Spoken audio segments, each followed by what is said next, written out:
আজকে আমরা পঞ্চম শ্রেণীর বাংলা বইয়ের পাঠ ২ অর্থাৎ পৃষ্ঠা নাম্বার ৬, ৭, ৮, ৯, ১০, ১১, ১২, ১৩, ১৪, ১৫, ১৬, ১৭, ১৮ এর সমাধান সম্পর্কে জানব।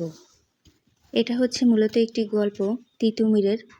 এই গল্পটি যদি আমরা পড়তে যাই তাহলে অনেকটা সময় লেগে যাবে, তাই আমরা এর সারমর্মটা করব। তবে পড়া শুরুর আগে একটা কথা বলে রাখি, অবশ্যই সাবস্ক্রাইব মাই চ্যানেল, যাতে পরবর্তীতে ভিডিও আপলোড করার সাথে সাথেই তোমরা আমার ক্লাসটি করতে পারো।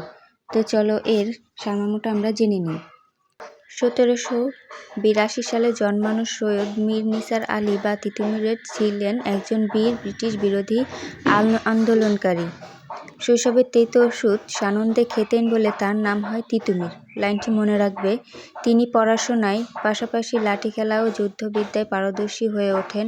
ইংরেজ ও জমিদারদের হাত থেকে গরিব মানুষদের রক্ষা করতে তিনি নারকেলবাড়িয়ার ঐতিহাসিক বাঁশের কেল্লা তৈরি করে লড়াই শুরু করেন। অবশেষে ১৮৩১ সালে লর্ড বেন্টিংকের পাঠানো আধুনিক ব্রিটিশ সেনাবাহিনীর কামানের গোলার আঘাতে বীর দর্পে যুদ্ধ করতে করতে তিনি শহীদ হন। সারমর্মটা আমি বললাম এবং গল্পটি তোমরা বাসায় পুরোপুরিভাবে পড়ে নেবে যাতে ভালোভাবে বুঝতে পারো। তারপর দেখো এর কি আছে প্রশ্নে, যে প্রথমেই আছে লেখা যে অর্থ জেনে নিই, অর্থাৎ এখানে কিছু শব্দ আছে যেগুলোর অর্থ আমাদের জানতে হবে, অর্থ দেওয়া আছে, এগুলো আমাদের মুখস্থ করতে হবে। এটি পরীক্ষায় আসে, মার্ক হচ্ছে ৫।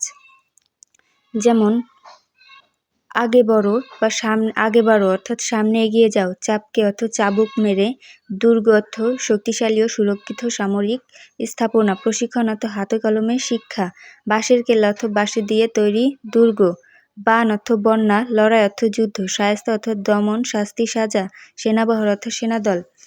এখানে আমরা বাম পাশে যে শব্দগুলো দেখতে পাচ্ছি এগুলো মূলত এই গল্পে দেওয়া আছে। এগুলোর অর্থ বোঝার জন্য আমাদের এগুলো ডান পাশে এই শব্দগুলো আমরা পড়ে নিলাম, মুখস্থ করে নিলাম, যাতে আমরা ভালোভাবে গল্পটি বুঝতে পারি। তারপর দেখো অনুশীলন ভিত্তিক কি আছে। এগুলো প্রথমেই আছে যে ১ নম্বরে যে শূন্য স্থানে উপযুক্ত শব্দ বসিয়ে বাক্য সম্পূর্ণ করি। এখানে কিছু ড্যাশ আছে, এগুলো আমাদের সম্পূর্ণ করতে হবে, বসিয়ে সঠিকটা বসাতে হবে।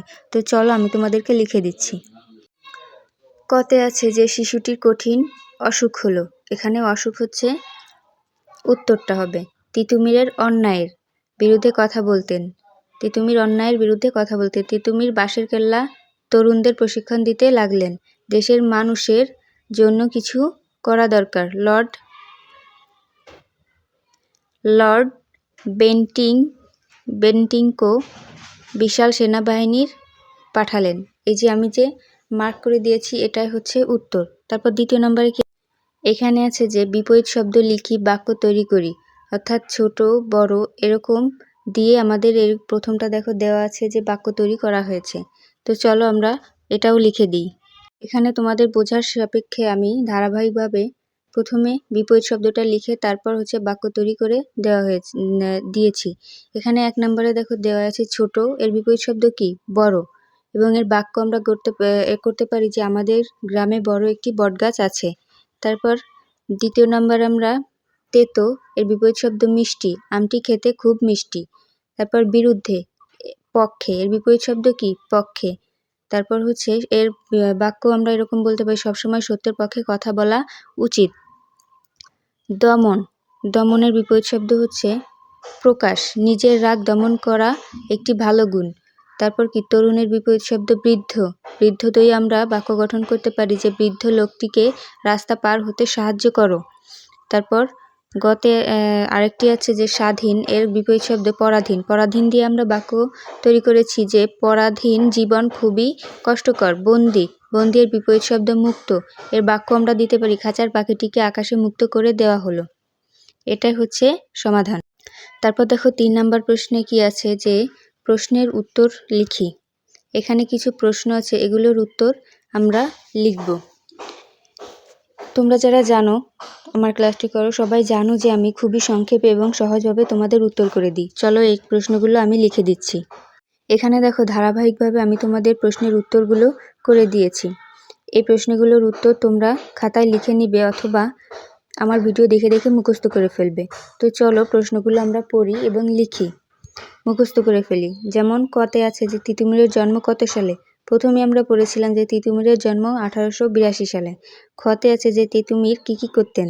তিতুমির গ্রামের মাদ্রাসায় পড়াশোনা করতেন, পাশাপাশি তিনি ডন কুস্তি করতেন, লাঠি খেলতেন, তীর ছোড়া শিখতেন এবং তরবারি চালনা শিখতেন। পরে তিনি অন্যায়ের বিরুদ্ধে মানুষকে জাগিয়ে তোলেন এবং বাঁশের কেল্লা তৈরি করে যুদ্ধবিদ্যা শেখাতেন। তারপর গ নাম্বারে কী আছে? গ নাম্বারে আছে যে ম্যাজিস্ট্রেট আলেকজান্ডারকে কেন পাঠানো হয়েছিল? তিতুমিরের শক্তি বৃদ্ধি পাওয়ায় ইংরেজরা আতঙ্কিত হয়ে পড়ে, তাই তিতুমির ও তার বাহিনীকে দমন করার জন্য ম্যাজিস্ট্রেট আলেকজান্ডারকে পাঠানো হয়েছিল। তারপর গ নাম্বারে কী আছে যে নীল চাষিরা কিভাবে তাদের উপর অত্যাচারের প্রতিবাদ করেছিলেন? নীল চাষিরা তিতুমিরের নেতৃত্বে একত্রবাদ হয়ে ইংরেজদের নীলকুঠির গুলো দখল করে নেন এবং ইংরেজদের অন্যায্য কর বা খাজনা দেওয়া বন্ধ করে অত্যাচারের তীব্র প্রতিবাদ জানান। তারপর উম নাম্বারে আছে যে ইংরেজদের হাত থেকে এদেশকে মুক্ত করার চিন্তা তিতুমিরের মনে এসেছিল কেন? তিতুমির দেখেছিলেন যে ইংরেজি শাসক ও স্থানীয় জমিদাররা সাধারণত ও গরিব মানুষদের উপর অমানবিক অত্যাচার করছে, চাবুক ছুঁড়ে মারছে, ফসল নষ্ট হলেও জোর করে খাজনা আদায় করছে। দেশের মানুষের এই চরম দুর্দশা পরাধীনতা দেখেই তার মনে এদেশকে মুক্তির চিন্তা এসেছিল। তারপর চ নাম্বারে আছে যে দেশের কল্যাণের জন্য তুমি কি কি করতে চাও তা লেখো। এটা আমার ব্যক্তিগতভাবে প্রশ্ন করা হয়েছে।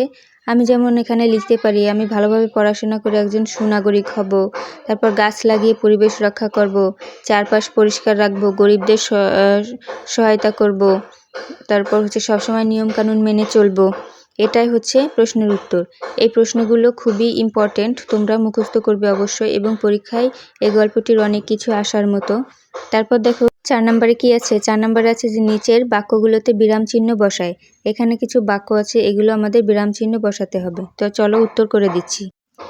এখানে এই যে চিহ্নটা দেওয়া আছে যে ক নাম্বারে খুব তেতো ওষুধ, এটা আশ্চর্যবোধক চিহ্ন। খুব তেতো ওষুধ, খাজনা দিবি না, এটা একটা প্রশ্নবোধক চিহ্ন। তারপর হচ্ছে হুজুর আমি গরিব মানুষ, এটা দাড়ি চিহ্ন। তিতুমির নেই কিন্তু আমরা আছি, দাড়ি চিহ্ন। তিতুমির বললেন এবার ইংরেজদের বিরুদ্ধে অস্ত্র ধরবো আমরা, এটাও দাড়ি। এটাই মূলত সমাধান, তোমরা মনে রাখবে। 5 নম্বরে লেখা আছে যে পাঠে তিতুমির যা যা বললেন আলাদা করে লিখি। আমরা যে গল্পটি এখানে পড়ব, এখানে তিতুমির কিছু আলাদা গল্প বা কথা বলেছিল, যেগুলো আমরা এখন জানব। তো চলো শুরু করি।